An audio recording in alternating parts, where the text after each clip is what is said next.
It's not always easy to choose the person who will make medical decisions for you if you're no longer able to make those decisions. This person is called a healthcare agent, or sometimes a healthcare proxy, surrogate, attorney-in-fact, or substitute decision maker.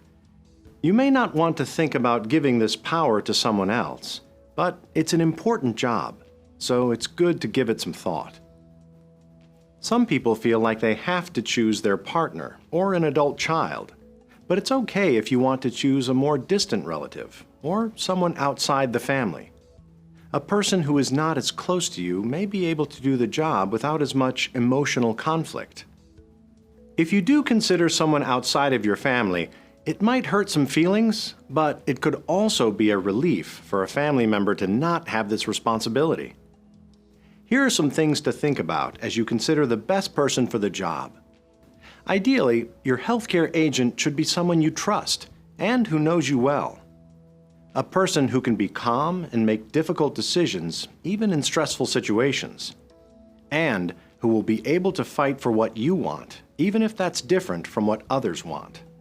Your healthcare agent should also be able to ask good questions of the doctors and share important medical information with others. And of course, you need to be sure the person agrees to do the job and to travel to where you are if needed. Once you decide on the best person, you'll want to be sure your family knows who you chose.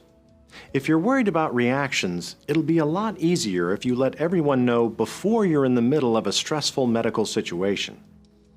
You'll also want to talk about a few things with the person you choose, like what's written in your advance directives and where you keep them.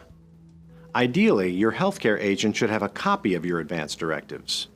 And you'll want to discuss what's an acceptable quality of life for you. What will make life still worth living? You'll also want your healthcare agent to be aware of any family dynamics, including who may not agree with your preferences. Lastly, you'll want to be sure to make your choice official and legal by filling out a medical power of attorney form. As you choose someone to fill this important role that can really affect your quality of life, keep these points in mind. And remember, if circumstances change, you can always update your forms or even choose a different healthcare agent.